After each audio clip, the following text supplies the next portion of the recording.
experts explain the viral bedtime hack everyone is talking about. The 10-3-2-1-0 sleep rule is racking up millions of views across TikTok and Instagram as tired scrollers hunt for a simple bedtime formula that actually works.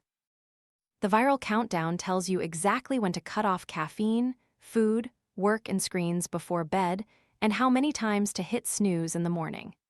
Here is what each number actually means, why sleep specialists say the timing matters, and whether the method holds up to scrutiny. The 10-3-2-1-0 sleep rule is a countdown that tells you when to cut off caffeine, food, work, and screens before bed, plus how many times you should hit snooze in the morning. Tired of constantly refilling your pet's water bowl? This filtered fountain keeps water circulating and offers a generous capacity, giving cats and small dogs convenient access to flowing water. Want to get the best verified deal and see full details? Visit grabdeal.us/5 right now. Each number stands for hours before sleep, except the final 0.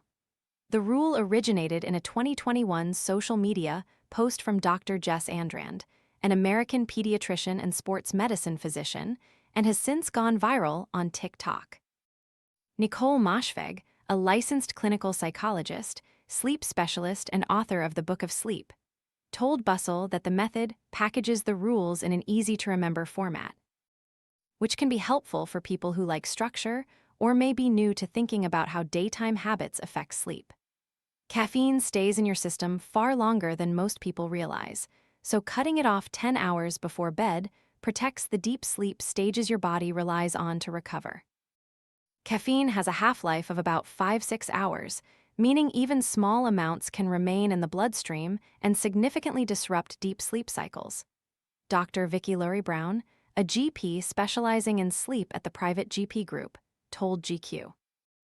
Lee Kaler, a licensed clinical and medical psychologist who specializes in sleep, added that caffeine blocks adenosine, a chemical in human cells vital for energy regulation.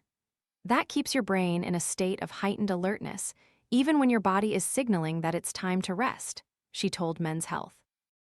Eating within 3 hours of bedtime can trigger reflux, digestive discomfort, and a spike in nighttime activity that keeps your body from winding down.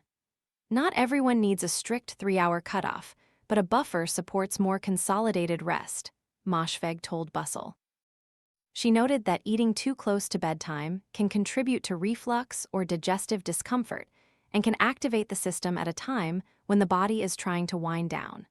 If a strict 3-hour window doesn't fit your schedule, aim for a buffer that lets digestion settle before you turn in. Powering down work 2 hours before bed lowers cortisol, the stress hormone that keeps your brain wired and blocks the natural drop in alertness your body needs to fall asleep.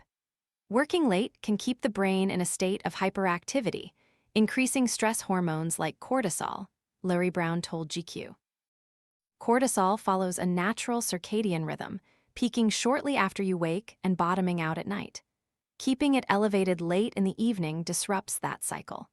One practical fix is stashing your work phone in a separate room after 8 p.m. so notifications don't pull you back in.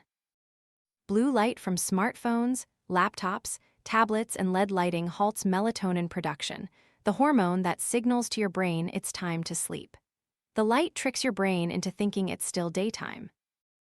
When you're exposed to blue light late in the evening, your body remains in an alert state for longer, making it difficult to transition into the relaxed state needed to fall asleep, Kaler told Men's Health. Swapping your late-night scroll for a book, a shower, or dim lighting gives melatonin the runway it needs to kick in before you turn out the light. The 0 represents your snooze count.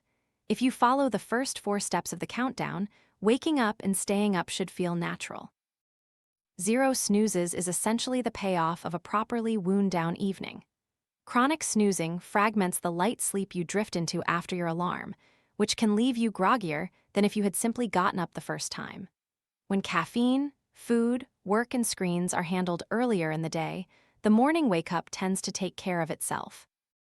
People who struggle to fall asleep, keep irregular sleep habits, or feel overstimulated in the evenings stand to gain the most from the 10-3-2-1-0 sleep rule, according to Moshfegh.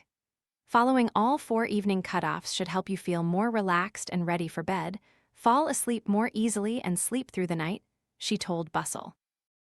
Dave Gibson, founder of the sleep site, told GQ that the rule's popularity lies in its simplicity.